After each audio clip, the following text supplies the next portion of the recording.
የመሃል ከተማ መዳረሻ በሆነችው በለቡ መብራት በማራኪ ኮሪደር ልማት ደምቆ በሚገኘው በዲኤምሲ ሪል ስቴት ውብ መንደራችን ላይ ለዲኤምሲ ሪል ስቴት የመጨረሻ የሆነውን ብሎክ እነሆ እያለ ከባለ 1 መኝታ እስከ ባለ 3 መኝታ ቤቶችን ቀድመው ለሚመጡ ለ20 ደንበኞች ብቻ በ30% ልዩ ቅናሽ ከ8% ቅድመ ክፍያ ጀምሮ ከ60% የባንክ ብድር አማራጭ ጋር እንዲሁም በዝቅተኛ የወለል አማራጭ ለተከታታይ 15 ቀናት ብቻ እየሸጥን እንገኛለን። ፈጥነው ይመዝገቡና ከነዚህ ውስን ሰዎች አንዱ ይሁኑ። ለመመዝገብ በ0902888831 ላይ ይደውሉ። ዲኤምሲ ሪል ስቴት።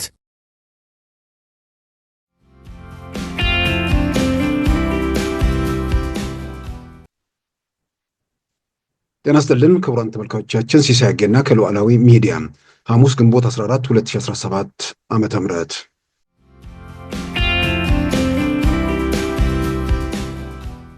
I didn't hear much about politics from the people. I heard the desire to go back anytime.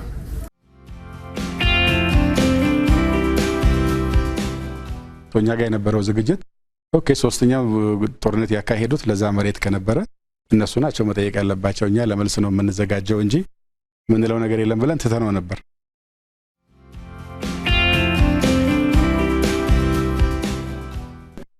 ባለቀ ሰዓት ትግራይ ዴሌጌሽን እገሌ የሚባሉ ግዛቶች አይመለከቱኝም ብለ ፈርም የሚል አንቀጽ ሊያስገባ ፈልገ።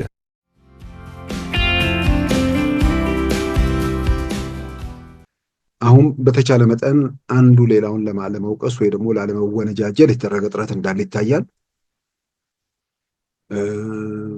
በሌላም በኩል ደግሞ ጊዜው አይደለም ሁሉን ነገር በአሁኑ ሰዓት ማውጣት መልሶ ይባርቃል ወይ ደግሞ መሄድበት ወይ ደግሞ ላተርፎ የምችለውን ማህበረሰብ የበለጠ ግራ መጋባት ውስጥና ለነዛኛዎቹ አሳልፎ መስጠት ይሆን ይችላል የሚል በእነዚህ በጥርጣሬዎች ውስጥ እና በጥንቃቄ ውስጥ የተሞላ ውይይት ስለሆነ በተለይ ጦርነቱን ማስቀረት ይቻል ነበር የሚል አቶ ጌታቸው ለዛ የሰጡት ምላሽ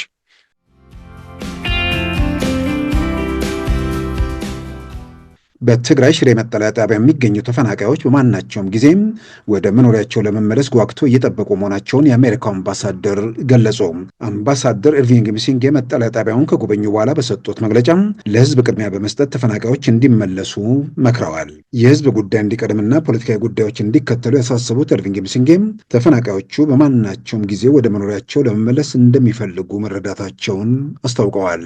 ከተፈናቃዮች ያደመጥኩት ፖለቲካዊ ጉዳዮችን ሳይሆን ወደ መኖሪያቸው ለመመለስ ያላቸውን ጉጉት ነው ያሉት የአሜሪካው አምባሳደር በአፋጣኝ በሚመለሱበት ሁኔታ ላይ ቅድሚያ እንዲሰጥ አስታውቀዋል።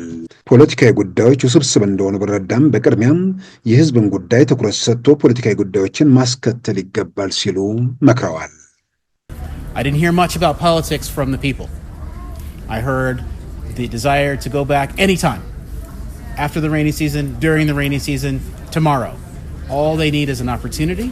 And so let's put people first. The politics can be worked out. It's complicated, no question about it. የብሔራዊ መረጃና ደህንነት ዋና ዳይሬክተር አምባሳደር ሬድዋን ሁሴንና የጠቅላይ ሚኒስትሩ የምስራቅ አፍሪካ አማካሪ አቶ ጌታቸው ረዳ በትናንትናው ዕለት በመንግስታዊዎቹ መገናኛ ብዙሃን በሰጡት ቃለ ምልልስ የትግራይ ተፈናቃዮች በፖለቲካ መሳሪያነት መታገታቸውን በተለይም አምባሳደር ሬድዋን ሁሴን በዝርዝር መግለጻቸው ታውቋል። አሁን በጊዜ ታይም ቴብል አስቀምጠነው የነበረው ትጥቅ መፍታትን ነበር በስምምነቱ ዋላ ናይሮቢ መጨመር ነው። ግን ጎልቶ የመጣው በኋላ ከሂዩማኒቲ አንፃር ተፈናቃይን መመለስ ነው።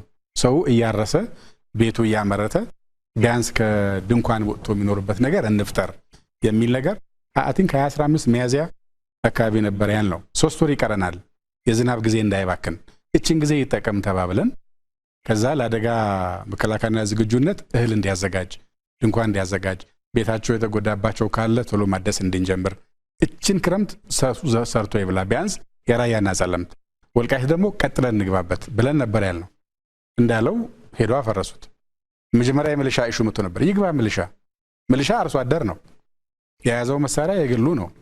ነባሩ ሚሊሻ ይቀመጥ አደሱም ይምጣ የሚሊሻ ጉዳይ ለምን ያጣላል? ከዛ ትንሽ ቆይ ሰራዊትም ታጥቆ ካልመጣ ለሱ አይቻልም የሚል ጊዜ ወሰድን። 6 ወር በዛ ባከነ። ትንሽ ቆይቶ ደግሞ እንደገና ከ2016 ላይ ያመጣ ነው ታስታውስ እንደሆነ አንድ የተወሰነ ጊዜ እኛ ለና አብርሃም ጋራልታ ፕሮጀክት ለና የመጣን ጊዜ እስከመጣንበት ጊዜ የነበረው አይ መከላከያ በዚሁ ሪፈረንደም አካሄደዋለሁ ብሏል የሚል የውሸት ትርክ ተቀባብለው ኢንክሉዲንግ አሁን ታደሰም ያለበት ላይ ወስደውት ተቀመጡ። መከላከያ መቼ ነው ሪፈረንደም ላርጋ ያለው? ማን ስልጣን ሰጠው? መከላከያ ተልእኮቹ ሰው ሲመለስ ጸጥታ ማስከበር፣ አስተዳደር እስከሚዋቀር ድረስ ሰላሙን ማረጋገጥ፣ ከዛ ለጊዜ አስተዳደሩ ደግሞ ሲመለጥ የራሱን ሚሊሻ ማዋቀሩ ስለሚመጣ በዛ እንወጣለን ወደሚቀጥለው ስራ ይመለሳል ያለው እንጂ በሚል ሌላ ጊዜ አባከኑት። ይሄ የሚታየኛውን ያለው አሁን ጎልፖስቱን የሚቀይረው ሰው ተፈናቃይ መመለስ የሚል ነገር በአጠቃላይ ከተመለሰ የጊዜ አስተዳደሩ እንትኑ አከራካሪ ቦታ መልክ ከያዘ ከዛ በምን ማኩረፍ ይችላል? ቢኮዝ እሱ አንደር ሂዝ ሊደርሺፕ ነው የሚሳካው። ይሄን ስለሚደረግ በእያንዳንዱ ስቴፕ እንቅፋት ተፈጥረና ባለመሳካቱ ተከሳለ። ለምሳሌ ሁለት ነገር ማንሳት ይችላል። አሁን በጣም መሬታችን ተያዘ ብሎ በጣም የሚከሰው ሰው ያዘ ወደሚለው ሰው ነው እየሄደ ያለው። የሚዘረፍ ወርቅም ከሂውማን ትራፊኪንግ የሚገኝ ገንዘብም ኤኒቲንግ የሚገኘው የሚሄድበት አቅጣጫ ይታወቃል። አብሮ እየዶለተ ብሎ ግን መሬታችን ተይዟል ደግሞ ብሎ ሚዲያ ሲያገኝ ይከሳል። ተፈናቃይ እንመልስ ሲባል ተፈናቃይ በወታደር እጄ ካልገባው ብሎ ሆን ብሎ ያደናቀፈው ሰው ተፈናቃዮቻችን እየተሰቃዩ ነው ይላል። ተፈናቃይ መመለስ ካለበት 2016 ላይ ነው። የኳታር መንግስት ለፕሬዝዳንት ትራምፕ በስጦታ ያበረከተው ቦይንግ አውሮፕላን ህገ መንግስታዊ ጥያቄ ማስነሳቱ ተዘገበ። ሆኖም ዶናልድ ትራምፕ ስጦታው በግሌ ስላልተሰጠኝ ህገ መንግስቱ ይፈቅዳል ሲሉም ተከራክረዋል። Some breaking news into CNN. Despite bipartisan criticism, the Pentagon says it has accepted that Boeing 747 jet from Qatar. ግምቱ $400 ሚሊዮን የሆነውን ቦይንግ 747 አውሮፕላን የኳታር መንግስት ለፕሬዝዳንቱ ማጓጓዣ በስጦታ ማበርከቱ ተመልክቷል። በአሜሪካ ህገ መንግስት የመንግስት ኃላፊዎች ከውጭ ሀገር መንግስት ስጦታ መቀበል የሚፈቀድላቸው የአሜሪካ ምክር ቤት ከፈቀደ ብቻ በመሆኑ ዶናልድ ትራምፕ ያለ ፈቃድ አውሮፕላን በመቀበል ህገ መንግስቱን ጥሰዋል የሚል መከራከሪያም ቀርቧል። ሆኖም ፕሬዝዳንት ትራምፕ ስጦታው በግላቸው እንዳልተሰጣቸውና ስልጣናቸውን ሲለቁ ጥለውት የሚሄዱት መሆኑን በመግለጽ ህግ አልጣስኩም ሲሉ ተከራክረዋል። አውሮፕላኑ የተጠናቀቀና ለበረራ ዝግጁ የሆነ ቢሆንም ለአሜሪካ ፕሬዝዳንት በሚመጠን ደረጃ አውሮፕላኑን ለማዘመን ወደ $1 ቢሊዮን ተጨማሪ ገንዘብ እንደሚጠይቅም ሴንተር ፎር ስትራቴጂክ ስተዲስ ዲፌንስ ኤንድ ሴኩሪቲ ዲፓርትመንት ከፍተኛ አማካሪ ለመገናኛ ብዙሃን ገልጸዋል። አውሮፕላኑ በጉዞ ላይ ያለ በአየር ላይ ነዳጅ እንዲሞላ እንዲሁም የኒኩለር መከላከያ መሳሪያዎችን ጨምሮ በርካታ የደህንነት መጠበቂያ መሳሪያዎች እንደሚገጠሙለትም ተመልክቷል። ከኳታር መንግስት በልግስና የተሰጠው ቦይንግ 747 አውሮፕላን በጠቅላላ 539 ያህል መንገደኞችን የመያዝ አቅም ያለው ቢሆንም አውሮፕላኑን ለአሜሪካ ፕሬዝዳንት መጠቀሚያነት ሲቀየር የተሳፋሪው ቁጥር ወደ 70 ዝቅ የሚል ሲሆን 26 አውሮፕላን ሰራተኞች ይኖሩታል። የአሜሪካ ፕሬዝዳንት አውሮፕላን ኤርፎርስ ዋን የሚለውን ስያሜ አግኝቶ በስራ ላይ ለመዋል ተጨማሪ ዓመታት እንደሚጠይቅም ተገልጿል። ከጸጥታ ጋር ከሚያያዙ ስራዎች ባሻገር አውሮፕላኑ የፕሬዝዳንቱ ቢሮ፣ መኝታ ቤት እንዲሁም የስፖርት ማዘውተሪያ፣ ጂም፣ የሕክምና መስጫ ስፍራዎች ይኖሩታል። የአንድ ቦይንግ 747 አውሮፕላን ዋጋ $400 ሚሊዮን ቢሆንም ደረጃው ተለውጦ ወደ አሜሪካ ፕሬዝዳንት አውሮፕላንነት ሲቀየር ዋጋው እስከ $4 ቢሊዮን እንደሚጠጋም ተገልጿል። Ladies and gentlemen, if you could please direct your attention out the right side of the aircraft. Air Force One is currently in international water.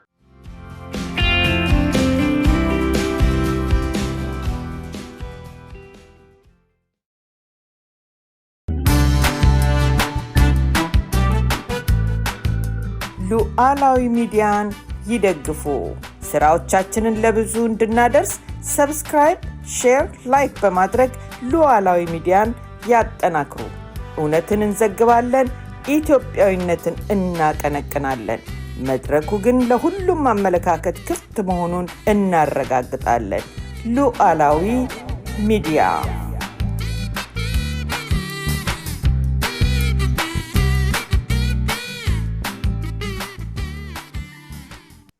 የኢትዮጵያ የብሔራዊ መረጃና ደህንነት ዋና ዳይሬክተር እንዲሁም የጠቅላይ ሚኒስትር አብይ የምስራቅ አፍሪካ አማካሪ አምባሳደር ሬድዋን ሁሴን እና አቶ ጌታቸው ረዳ በትናንትናው ዕለት በፕሪቶሪያ የሰላም ስምምነት ዙሪያ ሰፋ ያለ መግለጫ ሰጥተዋል። ወደ 1 ሰዓት ከ10 አካባቢ የወሰደ መግለጫ ነው። በዛ መግለጫ ላይ በርካታ ነጥቦችን አንስተዋል። ምናልባትም ትግራይ ውስጥ አሁን ካለው ውጥረት ጋር ተያይዞ ያሉ ጉዳዮች ምናልባት በተለያየ መንገድ መረጃዎችን የፈነጠቀ ነው።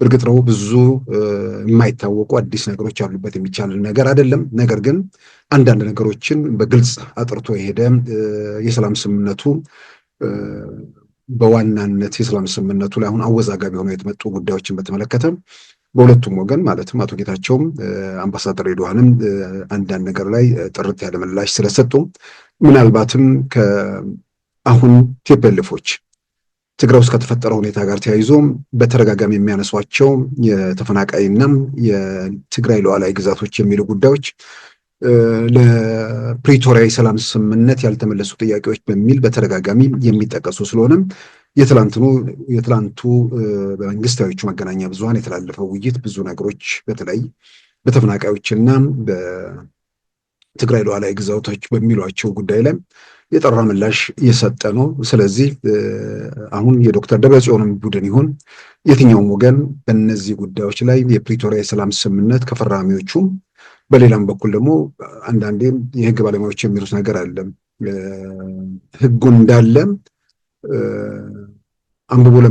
አንብቦ መረዳት የሚቻል ቢሆንም በሌላ በኩል ደግሞ ህጉን ያረቀቁት ወይ ደግሞ በህጉ ላይ ተዋናይ የሆኑ ሰዎች ደግሞ የበለጠ ጉዳዩን የማስረዳት በምን መንፈስ ህጉ እንደተጻፈም ስለሚያውቁ የበለጠ እነሱ በባለቤትነት ህጉ ማንም ሊተረጉመው ይችላል፣ ግን ለትርጓሜ መነሻውን ነገር ስለሚያውቁት ለበለጠ ለተመልካቹ ለህብረተሰቡ ግልጽ ያደረጉበት ነገር ነው። በርካታ ጉዳዮች ተነስተዋል።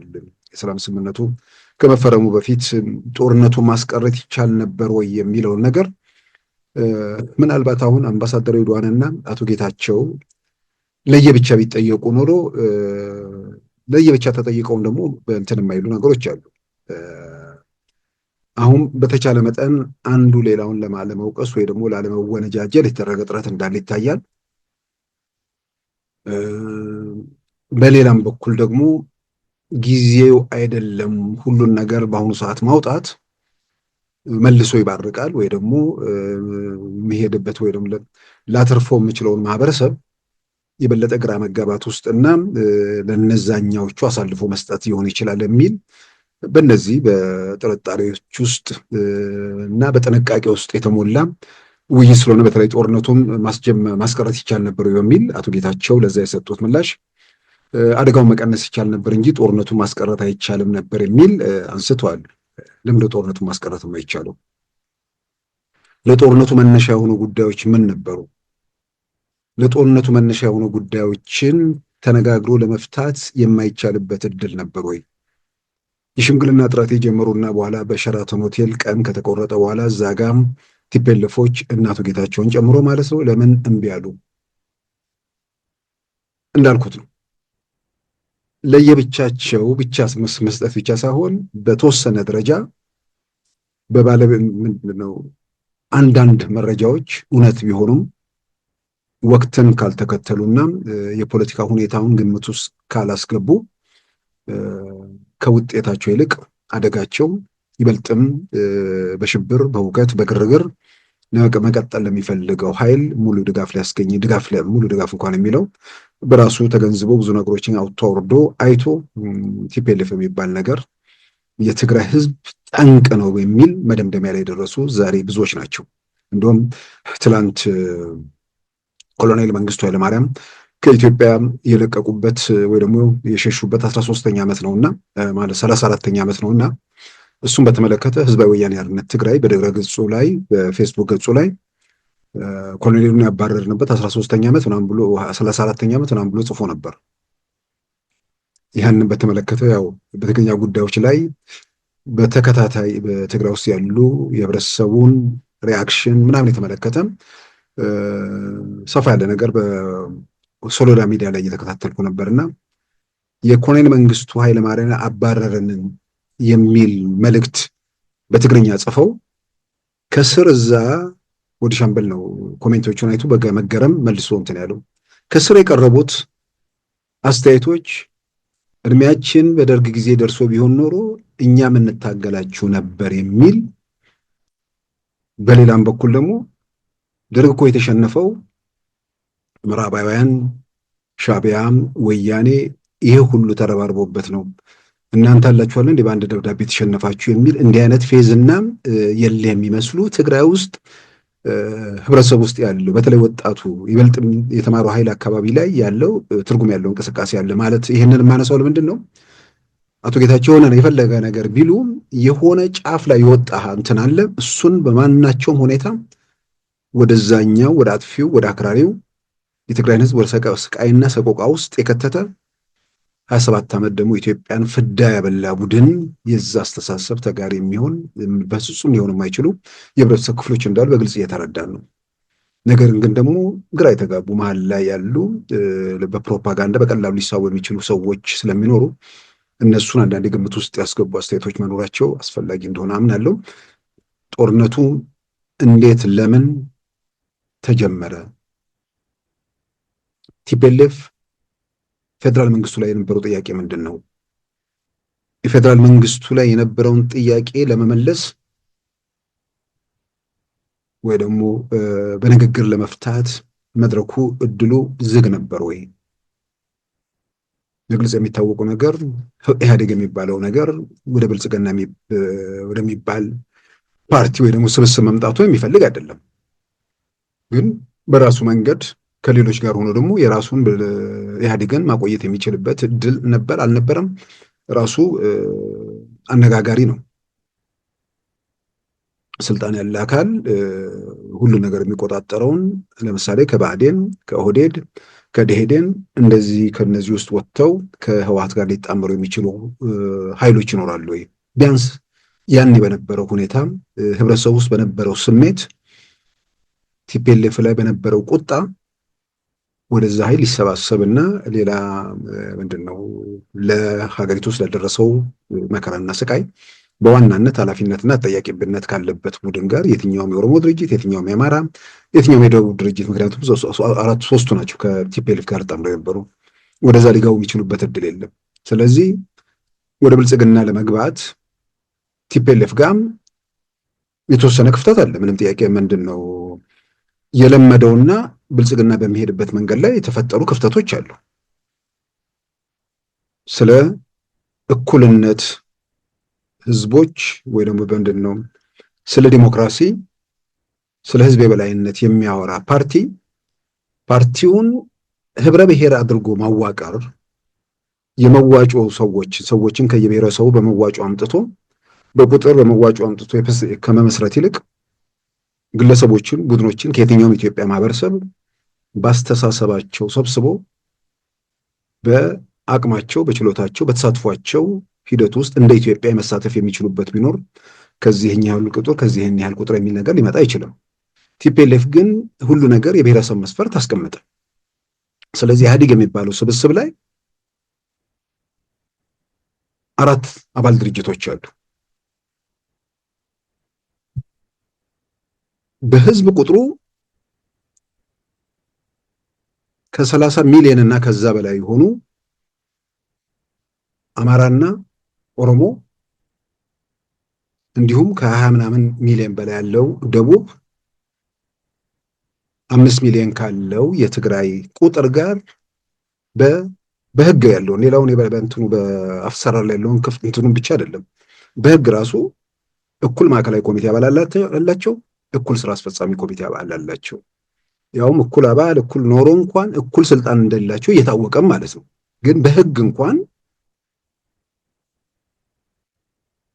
ወደ 35-40 ሚሊዮን አካባቢ ህዝብ ያለው ህዝብ እወክላለሁ የሚል ኦህዴድ የተባለ ድርጅት 5 ሚሊዮን እወክላለሁ ከሚል ህወሓት ከተባለ ድርጅት ጋር በማዕከላዊ ኮሚቴ በኩል ይወከላል፣ በስራ አስፈጻሚ በኩል ይወከላል። ከዛ በኋላ ደግሞ በአሰራር ሲመጣም እነዛም ተመልካችና አጃቢዎች መሆናቸው ደግሞ የ27 ዓመቱ የኢትዮጵያ ተሞክሮ በግልጽ ያሳየናል። ስለዚህ የብልጽግና አመጣጥ ላይ ህወሓት ከዚህ ቀደም በነበረው የማዕከላዊ ኮሚቴ ቁጥር የስራ አስፈጻሚ ቁጥር ሊወከል የሚችልበት እድል የለም። ይሄንን ለመስበር ከማንም በላይ መታገል የነበረበት ህወሓት ነው። ምንድነው ወደዚህ አልታቀፍም ካለ የዘር ፖለቲካ የፈጠረው ጣጣ ነው። ሰዎች በችሎታቸው በአቅማቸው እንደ ኢትዮጵያ የተሳትፈው ሚና መጫወት የሚችሉበት እድል ሲኖር በኮታ ላምጣ ካልክ ኮታ ከሆነ ኮታው ቁጥርን ግምት ውስጥ ያስገባል። በዚህ ሁኔታ በፊት አንተ ያዘጋጀኸው መድረክ ላይ አንተ የደለደልከውን ኮታ አልቀበልም የሚል አይኖርም። ሁሉ በእጅህ ሁሉ በደጅህ በነበረበት ወቅት ማለት ነው። ግን አርቆ ማየት የሚችል ነገን መገምገም የሚችል ቡድን ኃይል ቢሆን ኖሮ ያ ነገር ሄዶ አደጋውን ሁሉ ጊዜ እድልና ስልጣኑ ጉልበት ካንተ ጋር ሊቀጥል አይችልም። ይሄን መገምገም ነበረባቸው። ስለዚህ መጨረሻ ላይ ወደ አዲሱ የፓርቲ አደረጃጀት ሲመጣም ከየእንትኑ የሚወከል ቁጥር መጣ። ያ ሲሆን ቲፒኤልኤፍ እንደ በፊቱ ከኦፒዲዮ ጋር ወይ ደግሞ ከኦሮሞ ድርጅቶች፣ ከአማራ ድርጅቶች፣ ከደቡብ ድርጅቶች ጋር እኩል ቁጥር ሊኖረው የሚችልበት እድል የለም። ይሄን በተአምር ሊቀበሉት የሚችሉት ነገር አይደለም፣ ሊታገሱት የሚችሉት ነገር አይደለም። ስለዚህ ያለው አማራጭ ኢህአዴግ ከሚባለው ወይ ደግሞ ወደ ብልጽግና ከሚሄደው ስብስብ ወጥቶ በራስ መንገድ በኋላ የሰበሰቧቸውን ፌዴራሊስት ምናምን ያሏቸውን በነገራችን ላይ ኮንፌዴራሊስቶች ናቸው፣ ፌዴራሊስቶች አይደሉም። እነሱን ይዘው መታገል የሚችሉበት እድል የነበረ ይመስላል። እንደዛ አትደራጁ አትሰባሰቡ የሚል የሚኖር አይመስለኝም ብቻ ሳይሆን ያኔ በነበረበት ሁኔታ መንግስት ሌላ ተፎካካሪ ኃይል አይምጣብኝ ብሎ ለመከላከል የሚያስችል አቅምና ቁመና ላይም አልነበረም። ከመንግስት በላይ እነሱ የበለጠ የጸጥታ መዋቅር ያዙበት ጊዜ ስለነበር፣ ከምንም በላይ ግን ፌዴራሊስትም ይባል ማንም ይባል ያ ነገር ያዘልቃል ወይ? በአንድ ሀገር ውስጥ ሁሉም ኢትዮጵያዊ በየትኛውም ኢትዮጵያ ማዕዘን በባለቤትነት የሚኖርበት ሀገር፣ አቅምና ችሎታ ያላቸው ወገኖች ደግሞ በየትኛውም የስልጣን እርከን ላይ በህዝብ ምርጫና በሹመት መውጣት የሚችሉበት ሁኔታን ለመፍጠር ከኮታ ነገር ወጥቶ በኢትዮጵያዊነት መንፈስ መንቀሳቀስ የሚቻልበት። ይህ ሲባል አንዳንድ ሰዎች ሁል ጊዜ በተደጋጋሚ በማዛባት የሚያቀርቧቸው ነገሮች አሉ። ሰዎች የምንድን ነው በአካባቢ ቋንቋ መናገር ባህልን ልማድን ምናምን የማበልጸግ ምናምን ጋር ተያይዞ ጨርሶ የሚያያይዘው ነገር አይደለም። አንድም አሁን ኢትዮጵያ ባለችበት ሁኔታ ውስጥ ክልሎች በራሳቸው ቋንቋ ራሳቸውን በራሳቸው ማስተዳደራቸውን፣ ትምህርት በክልሎች ቋንቋ መሰጠቱን በእነዚህ ላይ ጥያቄ የሚያነሳ ወይ ደግሞ ወደኋላ ለመጎተት የሚሞክር ካለም ህይወት ያለው ትርጉም ያለው የፖለቲካ ስብስብ ወይም ኃይል ኢትዮጵያ ውስጥ የለም። ስለዚህ በዚህ ረገድ የሚነሳ ጥያቄ የለም። ጥያቄው ሰዎች የፖለቲካ አስተሳሰብ የፖለቲካ ርዕዮታቸውን ስራ ላይ ለማዋል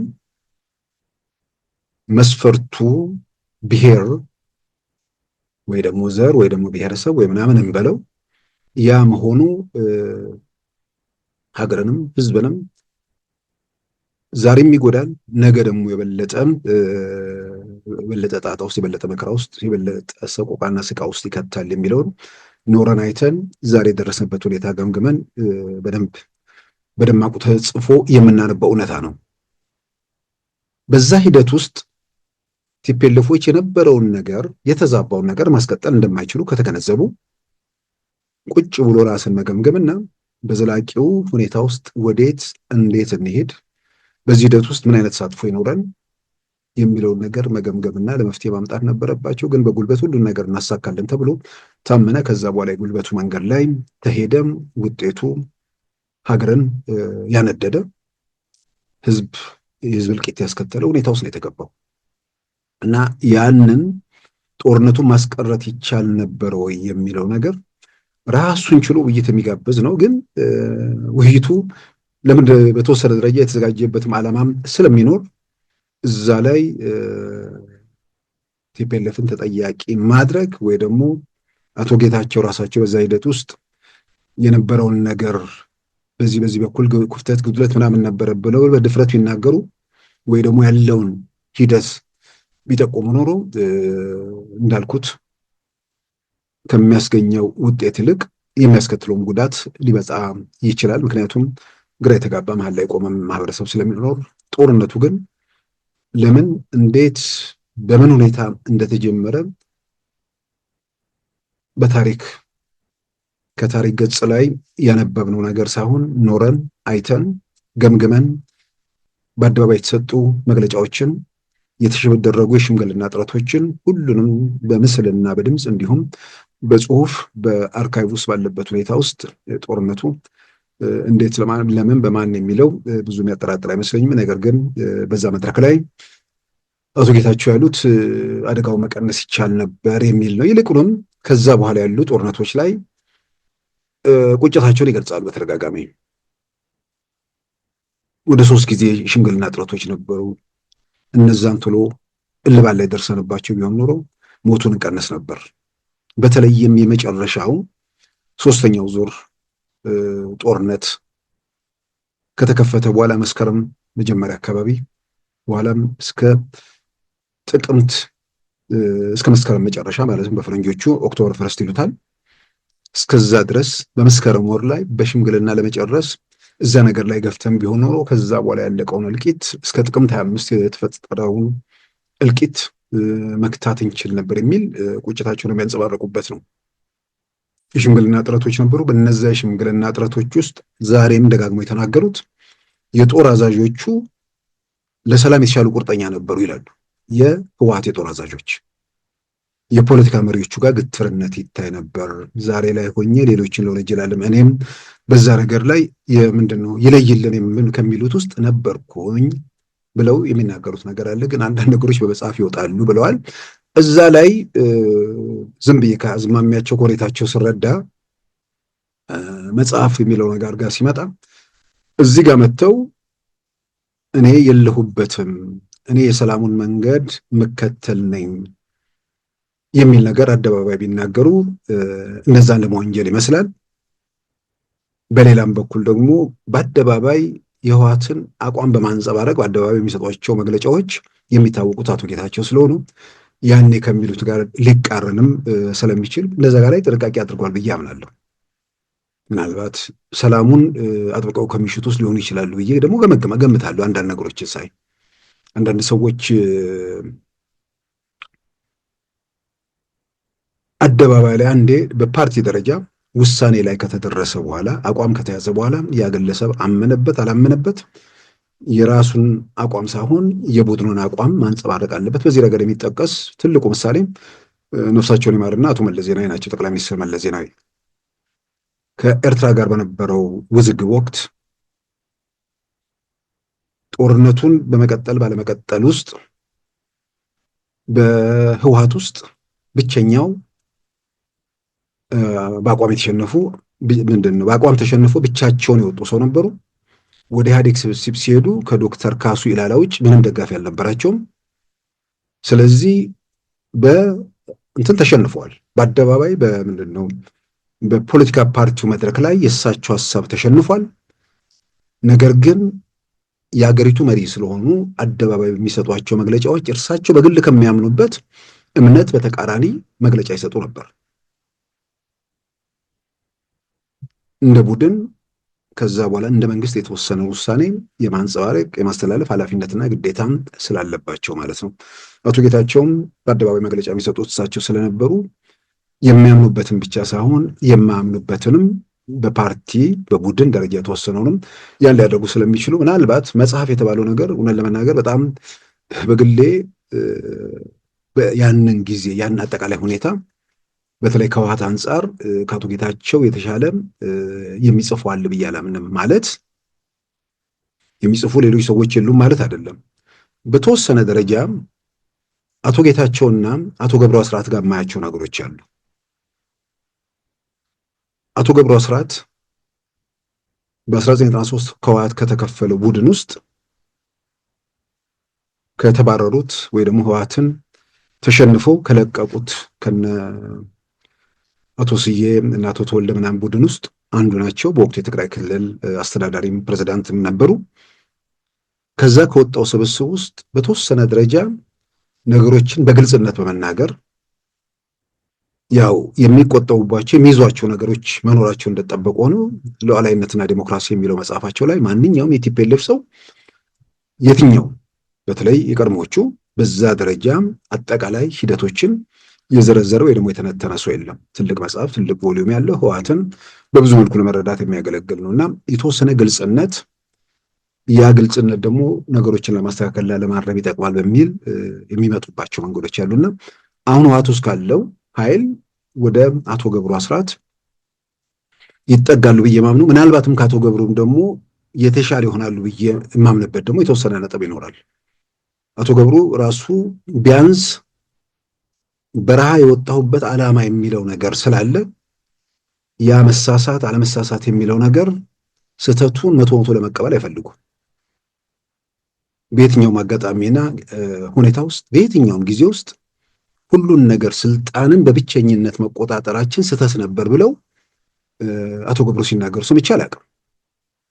የኢትዮጵያን የጸጥታ መዋቅር ከላይ እስከታች ረዥም ጊዜ ይዞ መቀጠሉ የተወሰነ ጊዜ በትግል ውስጥ ብዙዎቹ ታጋዮች ወይ ደግሞ ወታደሮች የቲፒኤልኤፍ ሰዎች በመሆናቸው፣ ነገር ግን ያንን ኢትዮጵያ መልክ ለመስጠት የኢትዮጵያ ከንጉሱ ጊዜ ጀምሮ ከዛም አልፎ ከአፄ ሚኒሊክ ጊዜ ጀምሮ የተዋቀረውን የኢትዮጵያን የሀገር መከላከያ ሰራዊት ማፍረስ አልነበረብንም የሚል ጸጸት አላይም። በሌላም በኩል የመጡትን የቲፒኤልኤፍ ታጋዮች እስከ መጨረሻው ድረስ በአገሪቱ የጸጥታ መዋቅር ውስጥ ከላይ እስከታች በበላይነት መቆየታቸው ትክክል አይደለም ሲሉም ሰምቼ አላውቅም። እንደዚህ አይነት ውስንነቶች አለ። ያ እንግዲህ በተወሰነ ደረጃ የታገሉበትና ከዛ በኋላ ኢትዮጵያ ከገቡ በኋላ የዘረጉትን የፖለቲካ ስርዓት ያስፋፉትን ርዕዮተ ዓለም በተመለከተም እሱንም በተመለከተ ሀገር ጎድቷል የሚል ነገር ሲናገሩም ሰምቼ አላውቅም። ስለዚህ አንዳንዴ አሁን እነሱ ቢያንስ ስልጣን ይዘው የሆነ ነገር አድርገው ነው።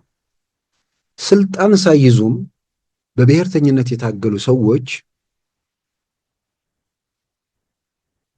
በብሔር ታግለው ያላመጡትን ነፃነትና መብት በሀገር አቀፍ ዓላማ ዙሪያ የተንቀሳቀሱ ኃይሎች መልስ ከሰጡትም በኋላ የነሱ ሌጋሲያችን የሚሉት ነገር ስላለ ያለው የብሔር ፓርቲ ወይ ደግሞ የብሔር ፖለቲካ ቢያንስ ለነሱ ለስማቸው ማስታወሻ ሆኖ እንዲቀጥል የሚፈልጉ ሰዎች እንዳሉ በተለያየ መንገድ እያየን ነው። አንድ ከምር ለህዝብ መብት ለህዝብ ነፃነት ታገልኩ የሚል ሰው ዋናው አጀንዳው መሆን ያለበት ዜጎች ራሳቸውን በራሳቸው ማስተዳደር፣ በቋንቋቸው መጠቀምን፣ በቋንቋ ልጆች አፍ በፈቱበት ቋንቋ መማርን፣ እነዚህ መሰረታዊ ጉዳዮች በማናቸውም ያበደም ይሁን ሌላም ስም እንስጠው ወደኋላ ሊመልስ የሚመጣ ነገር ቢኖር ያንን መታገል መፋለም ያስፈልጋል ብሎ በቀስቀስና በዛ ዙሪያ ህብረተሰቡን ማንቀሳቀስ ተገቢና ኃላፊነት የተሞላበት ድርጊት ነው። ነገር ግን እነሱ የኛ ሌጋሲ የሚሉት የዘር ፖለቲካ ውጤቱን ያውም አገሪቱን በዛ መልክ የቀረጹት ሰዎች መጨረሻ ላይ የዛሬ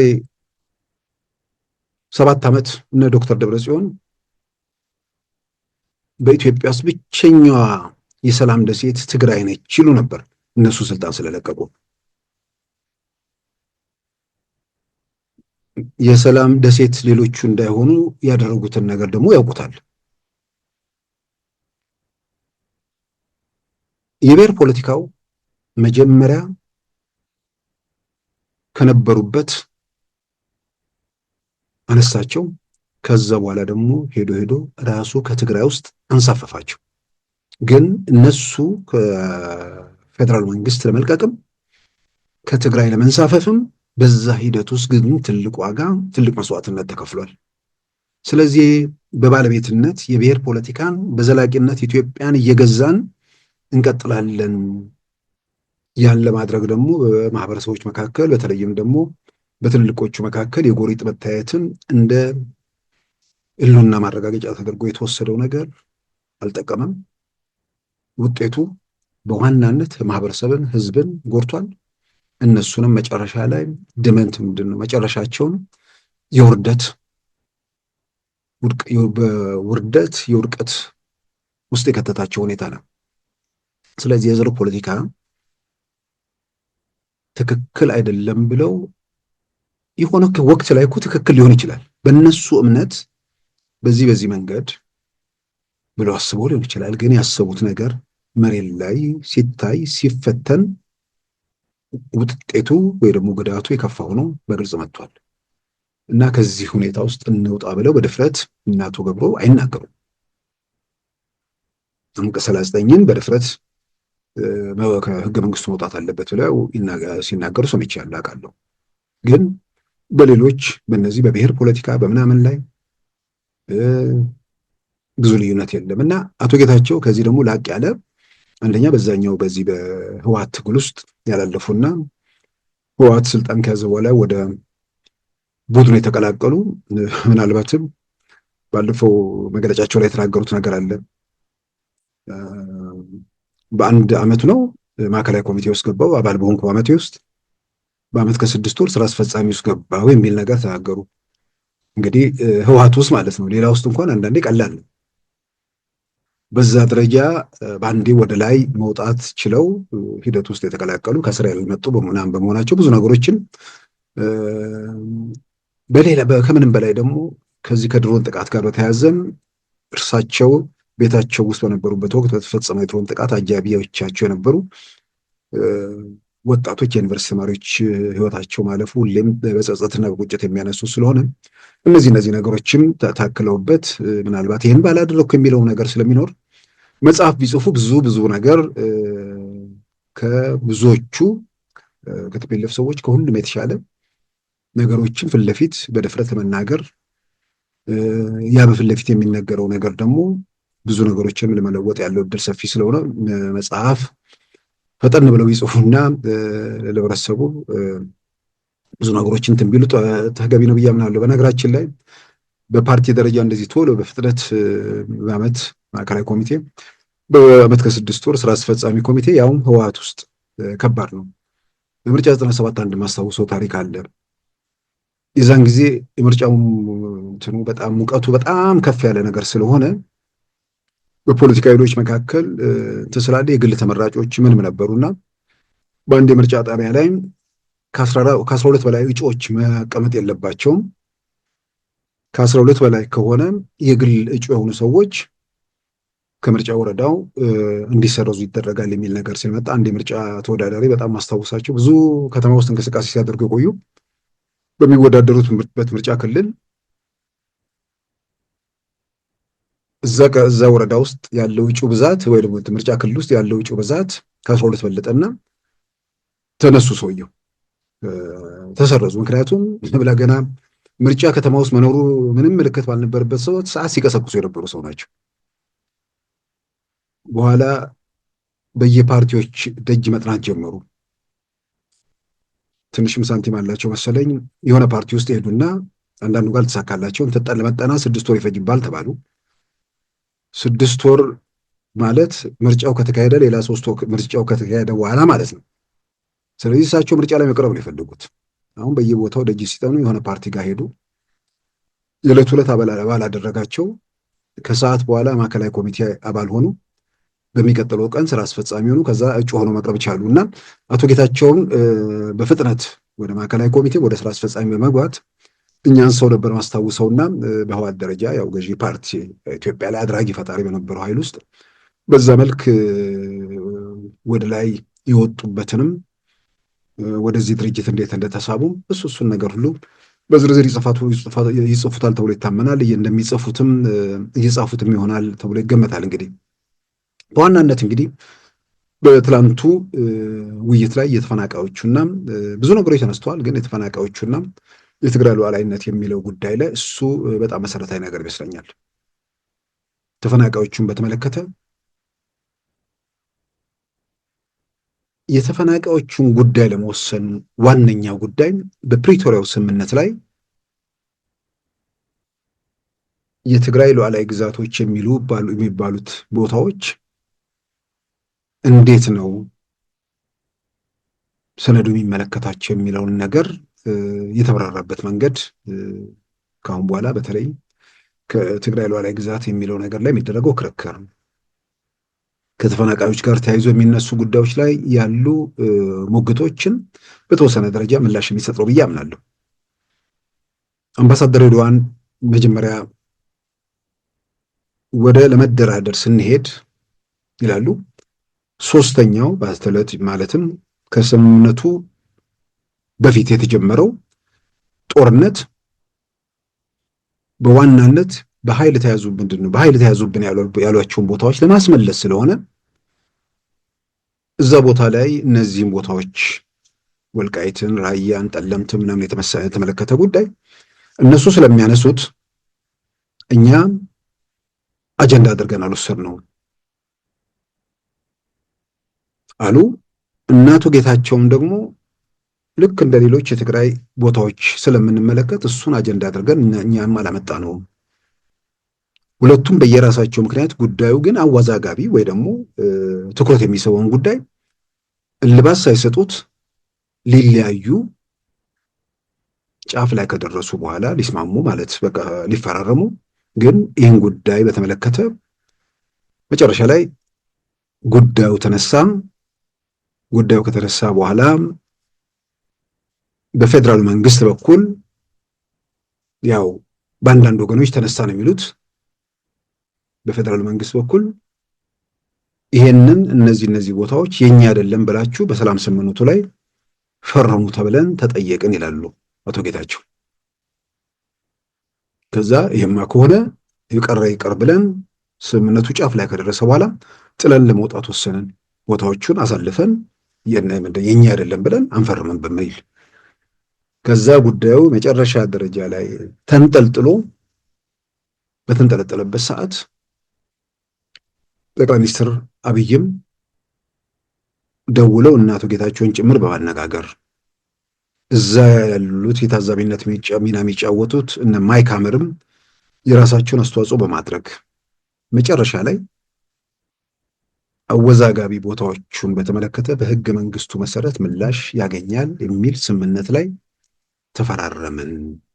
በህገ መንግስቱ መሰረት የሚለው አይ ቲንክ ሶስተኛው ግጭት ሲካሄድ አንዱ ኢሹ ሆኖ መጥቶ የነበረው አከራካሪ ቦታዎችን በግድ እናስመልሳለን በሚል ነበር በቲፒኤልኤፍ ሳይድ እና ሶኛ ጋር የነበረው ዝግጅት ኦኬ ሶስተኛው ጦርነት ያካሄዱት ለዛ መሬት ከነበረ እነሱ ናቸው መጠየቅ ያለባቸው፣ እኛ ለመልስ ነው የምንዘጋጀው እንጂ ምንለው ነገር የለም ብለን ትተነው ነበር።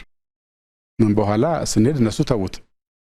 እንደነ ሰዎች ተዋክተውበት ሲያበቁ እንዴት ነው አጀንዳ ማያመጡት የሚል ነበረን በእኛ ስለነበረ አናነሳም ብለን ተው ነው። እነሱም ሳያነሱት ልንፈራረም ደረሰን። ጋዜጠኛ ጠራን፣ እንግዳ መጣ፣ አዳራሹ ልንገባ ስንል ግን አራያ ጉዳይማ ካላለቀ እንዴት ነገሩ የሚያልቀው ወደሚል ወደ ዜሮ መመለስ መጣ። ሶሱ ትንሽ አካል ብሏል። ምክንያቱም እየመራን ለሄደን ሰዎች ይሄን ጉዳይ እንዳድስ ማንሳት የእንትንም ጉዳይ አለው፣ የፐርሰናል የቫልዩ ጉዳይም አለው። ለሀገር ምን ጠቅማ ላይ ጠቅም የሚለው አንድ ጉዳይ ሆኖ ግን ሰው ፊት ተነጋግረህ ጨርሻለሁ ብለህ ወረቀት ላይ አስቀምጠህ ከዛ ግን የረሳሁት ነገር እኮ አለ አይባልም። ቢኮዝ ረስተን ሳይሆን የተውነው አውቀን ስንሄድ ጀምሮ ተነጋግረን የተውነው። እነሱ ደግሞ እዛ ላይ አለመነሳቱ ስለዚህ ተስማምተዋል ማለት ነው ለኛ የተወለን መንግስት ብለን እናነሳለን ስላሉ ጥበብ ነው ብለው ተውት። እኛ ደግሞ እነሱ ካላነሱት እኛ ማንሳት የለብንም ብለን ጥበብ ነው ብለን ተው ነው። ኋላ ግን ተገለበጠና ነገሩ ኢሹ ሲሆን ሊፈታብን ነበር የነበረውና እሱን አትሊስት የፕራይም ሚኒስትሩም ኢንቮልቭመንት ኖሮ የሚያቀራረቡን ሰዎችም ወሩም አይ ቲንክ በዚች ኬዝ ሐመርም ፖዚቲቭሊ ኮንትሪቢዩት አድርጓል። ቢኮዝ ልንፈርስ ነበር። የትግራይ ግዛት በሚመለከት ጥያቄ አላነሳም። እኔ ለምን አነሳለሁ? ህገ መንግስቱ የሚያውቀው ቦታ ነው። ኩዌስችን ካለ ሪስቶር ከተደረገ በኋላ ህገ መንግስቱ በሚፈቅደው መሰረት ይደረጋል። ርዕሳችን አልነበረም። የኛ ርዕስ ተኩስ ማስቆም ነው። በዛ መሃል ነው እነሱም እንዳሉት በራሳቸው ካልኩሌሽን አላነሱትምና ብለው ሊሆን ይችላል። መጨረሻ ግን ከነ ሬድዋን ሳይድ ድንገት አንድ ሰው የሆኑ ሰዎች አነሱት። ይሄ አከራካሪ ነው። አከራካሪ ነው ብለን ስለማናምን እኛ ስለዚህ ጉዳይ አላነሳንም። ይሄ ከተነሳ በኋላ አንዳንዱ አንሪያሊስቲክ ነው የሚፈልገው ነገር ፌደራል መንግስቱ። ለዛ ነው ፌደራል መንግስቱ ጫና አለኝ የሚለውን ክሌም ማረጋገጥ የሚፈልግ ወገን አለ። ይሄ ልንፈጥረው ከምንፈልግ ሰላም አንፃር ምን ያክል ዋጋ እንደሚያስከፍል ምንም የሚያጠራጥር ነገር የለም። እኛ ያኔ በረግጠን ነው የወጣነው። በቃ አይሆንም እንደዚህ የሚባል ከሆነ በዚህ ጉዳይ ላይ ይሄ ግዛት አይመለከተንም ብላችሁ ፈርሙ የሚል ነገር ሊኖር አይችልም። ማለት የፌደራል መንግስት ኦሪጂናል አቋምም እንዳልሆነ እናውቃለን። መጨረሻ እንደዛ ነው ጠቅላይ ሚኒስትሩም ጣልቃ ገብቶበት በእንደዚህ አይነት ነገር የሚያልቅ ነገር አለም ህገ መንግስታዊ በሆነ መንገድ ይፈታ የሚል አንቀጽ እንዲገባ ተደርጎ ነው መጨረሻ ላይ ነው የተግባባ ነው። ሶ ኢን ኢፌክት ባንድ ወገን ማለት ይከብዳል። የሆነ የራሱን ፍላጎት መሰንቀር የሚፈልግ ወገን ባለቀ ሰዓት ትግራይ ዴሌጌሽን እገሌ የሚባሉ ግዛቶች አይመለከቱኝም ብለህ ፈርም የሚል አንቀጽ ሊያስገባ ፈልገ።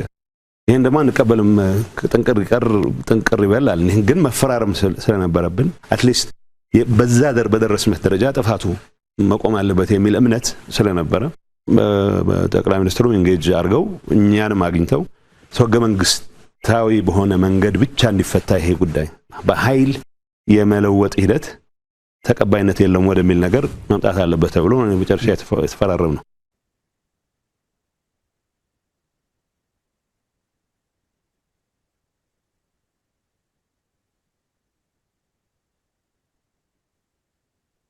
እንግዲህ ከዚህ የምንረዳው አወዛጋቢ ቦታዎችን በተመለከተ በህገ መንግስቱ መሰረት ምላሽ ያገኛል ማለት ህገ መንግስቱ ላይ እንዲህ አይነት ጉዳዮች በሚነሱበት ወቅት ለፌዴሬሽን ምክር ቤት ጥያቄ ይቀርባል። የፌዴሬሽን ምክር ቤት ጥያቄውን መሰረት አድርጎ እስከ ህዝብ ውሳኔ በዘለቁ ሁኔታዎች ምላሽ ይሰጣል ማለት ነው። ስለዚህ አወዛጋቢ ራያ፣ ወልቃይት፣ ጠለምትን በተመለከተ ባሉ ጉዳዮች ላይ በወቅቱ እነዚህ ቦታዎች በፌደራል መንግስትና እንደገናም ደግሞ የፌደራል መንግስት ሲያግዙ በነበሩ የፋኖ ታጣቂዎች እጅ የሚገኙ ቦታዎች ናቸው። ከዛ በኋላ በህገ መንግስቱ መሰረት እዛ ላይ ትላንት አላብራሩትም። በህገ መንግስቱ መሰረት ቦታዎቹን እንዴት ምላሽ ይሰጥ የሚለው ነገር ሲመጣ ተነጋግረው የፌደራል መንግስት፣ የትግራይ ጊዜ አስተዳደርና የአማራ ክልል መንግስት በሶስቱ በጋራ ተነጋግረው የተደረሰበት መደምደሚያ ተፈናቃዮቹ እንዲመለሱ፣ ተፈናቃዮቹ ሲመለሱ ወንጀል ያለበት ወንጀል የሌለበት የሚባለውን ነገር ማንም ያንን የማለት መብት የለውም። ወንጀል ያለባቸው ከሆኑ ከተመለሱ በኋላ የፌደራሉ መንግስት ኃላፊነት ስላለበት ያንን ጉዳይ ተከታትሎ በህግ የሚጠየቁ ሰዎችን ሊጠይቅ ይችላል። ሚሊሻዎቹም ከነ መሳሪያቸው መመለስ ይችላሉ። ግን የሰላም ማስከበር ወይ ደግሞ የጸጥታ ስራ አይሰሩም። እዛው ቦታው ላይ ያሉት ደግሞ ያለው አስተዳደር ይፈርሳል። እዛ ያሉ ታጣቂዎችም ኃላፊነቱን ለፌደራሉ የመከላከያ ሰራዊት ይሰጣሉ።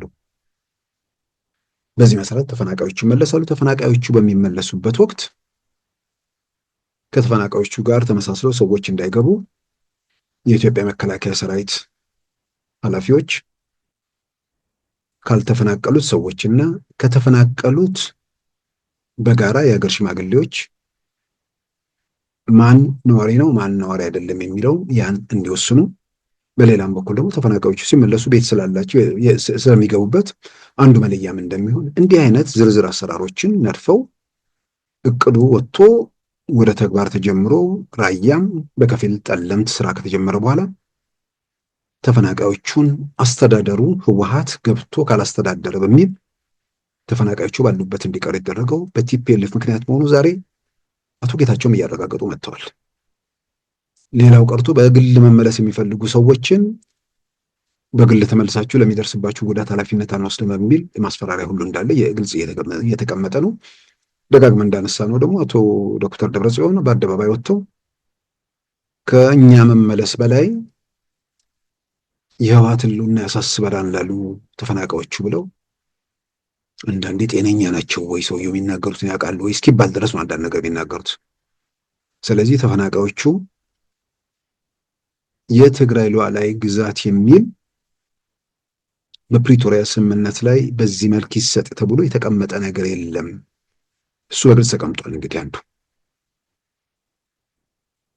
በሌላም በኩል በግልጽ መቀመጡ ብቻ ሳይሆን በዘላቂነት በምን መልኩ እልባት ያገኝ በሚለው በምክትል ጠቅላይ ሚኒስትር ተመስገን ጥሩነህ የሚመራው ይሄኛው ኮሚቴ ተፈናቃዮቹ ከተመለሱ በኋላ ከሁለቱም የተውጣጣ ምርጫ ተደርጎ አስተዳደር ይሰየማል።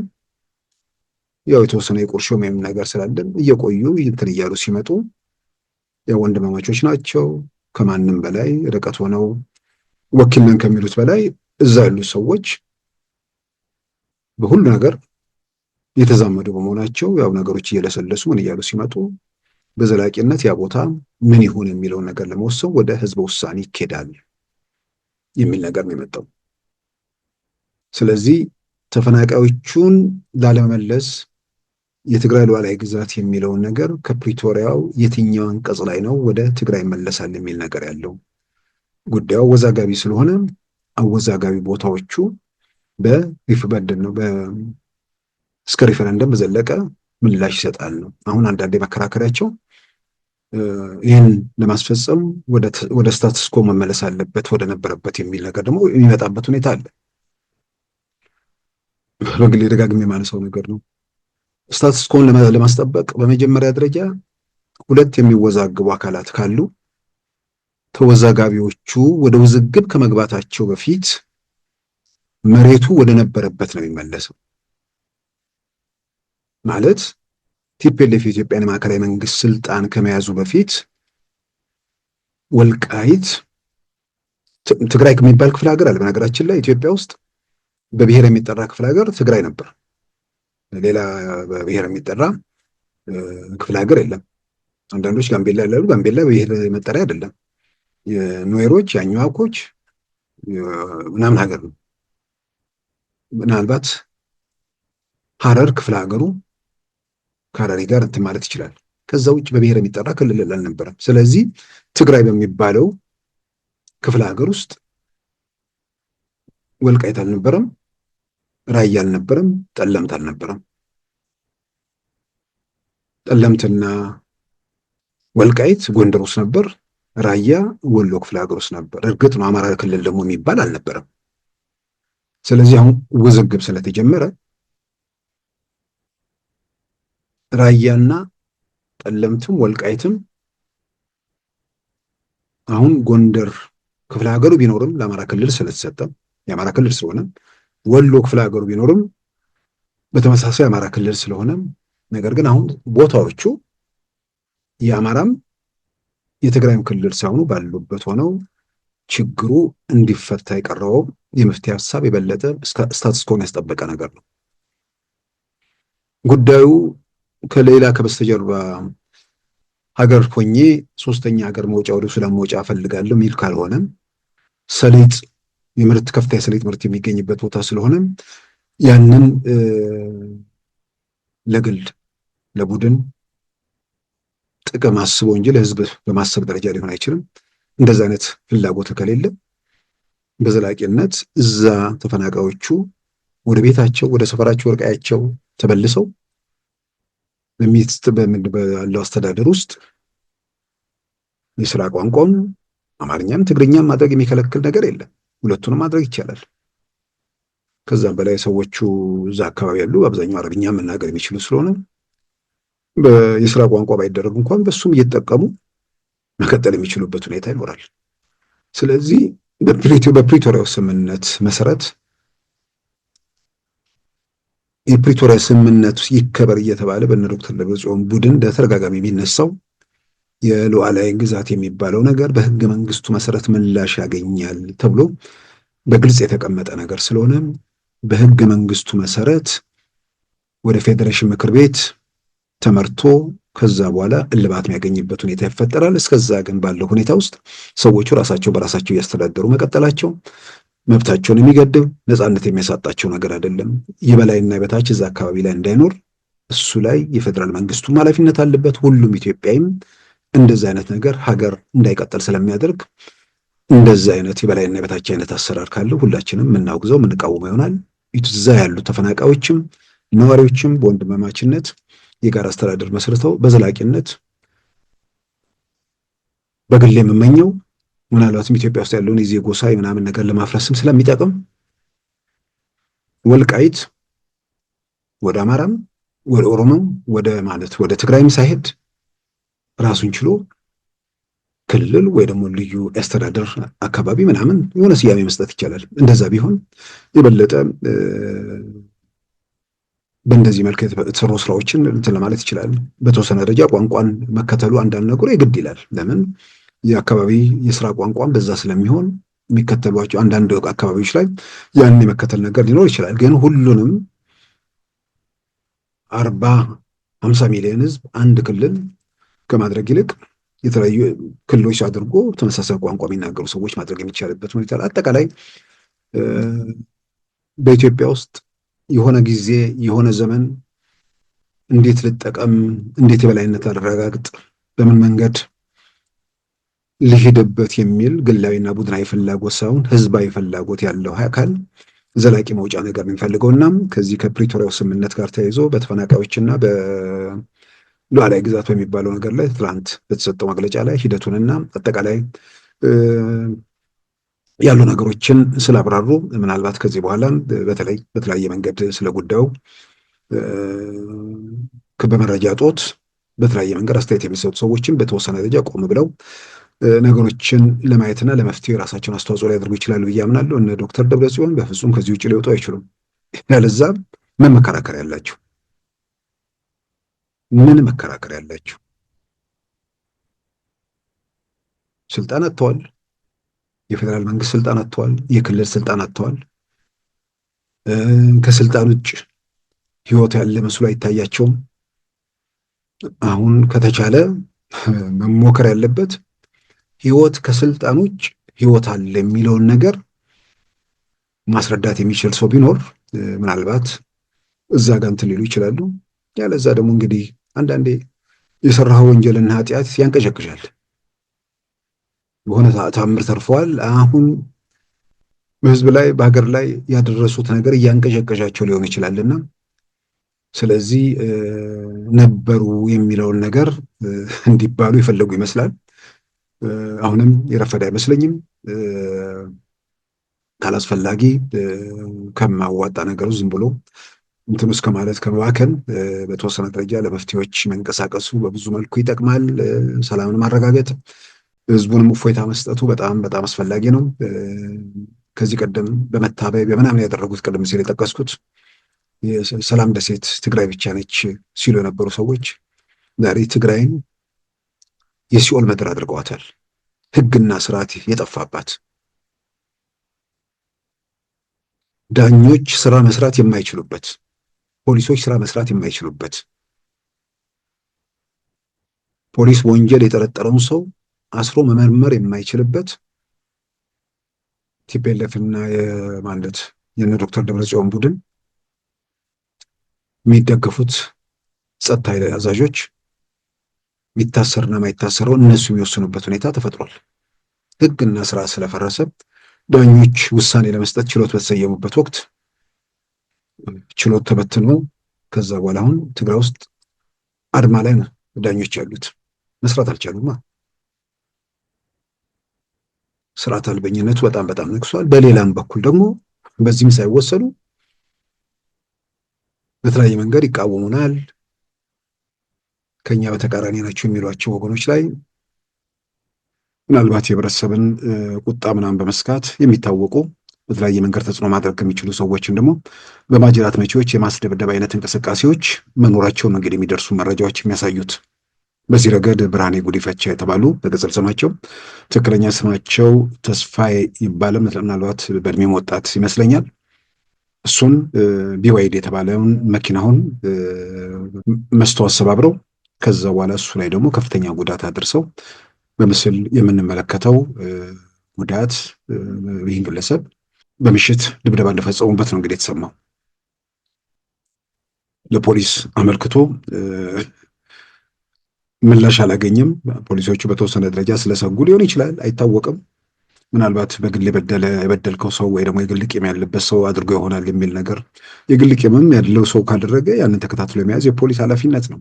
ትንሽ ህግና ስርዓት እየፈረሰ ነገሮች በተለያየ መንገድ ህብረተሰቡ ላይ ጫና እየተፈጠረ መሆኑንም የሚያሳዩ ነገሮች ናቸው። በብዙ መልኩ በድፍረት በምናምን ሄደው እርምጃ ለመውሰድ ህዝባዊ ቁጣ ነው ምናምን በተለያየ መንገድ እየፈሩ መሆኑን የሚያሳዩ ነገሮች አሉ። ለዛም ይመስላል አሁን ሸሽተው ወደ ሽሬ አካባቢ መቀሌን ለቀው ሄደዋል ነው የተባለው። ለዛ እንደ ምክንያት የሚጠቀሰው ማይጨው አካባቢ በአጠቃላይ በራያ አካባቢ ላይ ራያ አካባቢ ልንመለስ ነው ህዝቡ እየጠበቀን ነው ብለው ዶክተር ደብረጽዮን መናገራቸውን በመቃወም ህዝቡ ከዳር እስከ ዳር ተንቀሳቅሶ ቁጣውን ከገለጸ በኋላ በተመሳሳይ ትግራይ መቀሌም አካባቢ ያ ነገር ሊመጣ ይችላል በሚል ስጋት ነው እየተባለ ይገመታል። በሌላም በኩል የኢትዮጵያ ፌደራል መንግስት እርምጃ ወስድብናል በሚል ጥንቃቄ እንደሆነ የሚገልጹ ወገኖች አሉ። ስለዚህ ሰዎቹ አሁን መቀሌን ለቀው ሽሬ፣ አድዋና አክሱም አካባቢ ላይ ተበታትነው እንዳሉ በተለያየ መንገድ እንግዲህ እየተገለጸ ነው። ይሄ የቲፒኤልኤፍ ስብስብ ማለት ነው። ከዛሬ 7 ዓመት በፊት የሰላም ደሴት በሚል ሌላው አካባቢ የረብሻው የሁከቱ ስፖንሰሮችና ዋነኛው አድራጊ ፈጣሪዎች የነበሩ ሰዎች እጃቸው ተቆርጦ ማንም ማድረግ የማይችሉበት ሁኔታ ሲፈጠር አሁን ትግራይን የተመሳሳይ የሁከት የግርግር የሰቆቃ ምድር እያደረጉ ነው። ከዚህ ሁኔታ ውስጥ እንግዲህ ለመውጣት የፌደራል መንግስቱም ኃላፊነት አለበት። የሚመለከታቸው የትግራይ ፓርቲዎች ቡድኖችም ኃላፊነት አለባቸው። የትግራይ ፓርቲዎች ስም ምናልባት አረና ብለን ከዛ በኋላ መጥራት የምንችል አይመስለኝም። በጣም ስሜታዊና ግልብነት የሚንጸባረቅበት ነው። ትግራይ ውስጥ ያሉ ሲቋቋሙም በደንብ አስበው የተቋቋሙ የትግራይ ምሁራን የትግራይን ፖለቲካ ትላንትን ኢትዮጵያን በደንብ የቃኙ ዛሬ ያለው ሁኔታ የገመገሙ ምናምን አይደሉም። ልክ በቲፒኤልኤፍ ዘመን ያደጉ በእኛና እነሱ ቅኝት ውስጥ ያሉ ስለሆኑ ከነዚህ አይነት እንትኖች ብዙ ተስፋ ያለው ነገር አይመስለኝም። ይልቅ አረናን የመሳሰሉ ሌሎችም ፓርቲዎች በዛ ረገድ ትግራይ ውስጥ የተረጋጋ ሁኔታ እንዲፈጠር ምናልባት አሁን የሚመጣው የአቶ ጌታቸውን ፓርቲ እዛ ለሚና ይኖረዋል ተብሎ ይጠበቃል። ሌላ ሁከት ግርግር ለመፍጠር የሚሞክሩ ኃይሎች ከዚህ በኋላ ውጤቱ ዝም ብለን የኢትዮጵያ መንግስት አቅምም መረጃን ምናምን ሳይኖረን ዝም ብለን መሬት ላይ ያለውን ነገር ስናነብ አንድ ዶክተር ደብረጽዮን የሚባሉ ሰው ነበሩ። ሲንቀዠቀዡ ክብርን ጠልተው ክብርን ገፍተው መጨረሻ ላይ እንዲሆን ወይ ቃሊቲ ወረዱ ወይ የሆነ ነገር ሆኖ የሚባል ነገር የምንሰማበት ጊዜ በጣም በጣም እየተቃረበ የመጣ ይመስላል። የረፈደ አይመስለኝም። ወደ ቀልባቸውን ሰብስበው የትግራይ ህዝብ ላይ ተጨማሪ አንድ ቀን የጥይት ድምፅ በማይሰማበት ሁኔታ ዘላቂ መፍትሄ ለማምጣት በዛ ላይ መንቀሳቀሱ ጥሩ ነው። ህገወጥ የወርቅ ዘረፋው አይቀጥልም በምንም ተአምር።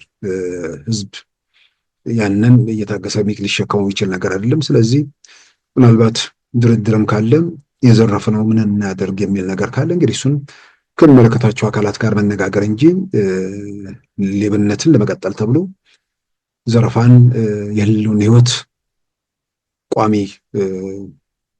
መመሪያ አድርጎ ለመውሰድ የሚንቀሳቀሱ ኃይሎች ጋር ያንን አስጠብቆ ሰላምን ማረጋገጥ ስለማይቻል ያው ህግና ስርዓት መከበር ስላለበት ህግና ስርዓቱ ለማስከበር የሚደረገው እንቅስቃሴ ደግሞ ብዙ ዋጋ ሊያስከፍላቸው ያው ደግሞ ፍንጣሪው ደግሞ ሰላማውያን ንጹሃንም ላይ የሚያደርሰው ጉዳት ስለሚኖር ይህንን ለመከላከል የሚያስፈልጉ ነገሮች ላይ በኃላፊነት ስሜት አሁንም አልረፈደም። ያን ቢያደርጉም ጥሩ ነው። በትናንትናው ዕለት በፕሪቶሪያ ሰላም ስምምነት ዙሪያ አምባሳደር ሬድዋን ሁሴንና አቶ ጌታቸው ረዳ የሰጡትን ማብራሪያ መነሻ ማድረግ ነበር የዛሬውን ፕሮግራም ያቀረብነው። ክቡራን ተመልካቾቻችን የዛሬ ሐሙስ ግንቦት 14 2017 ፕሮግራማችን በዚሁ ተጠናቋል። ጤና ይስጥልን።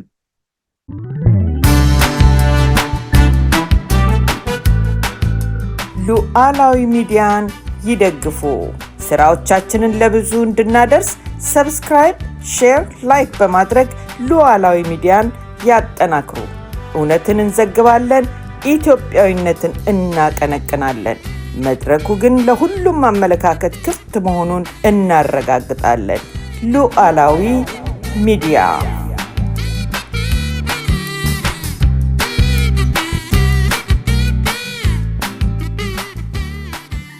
የዛሬ ሐሙስ ግንቦት 14 2017 ፕሮግራማችን በዚሁ ተጠናቋል። ጤና ይስጥልን።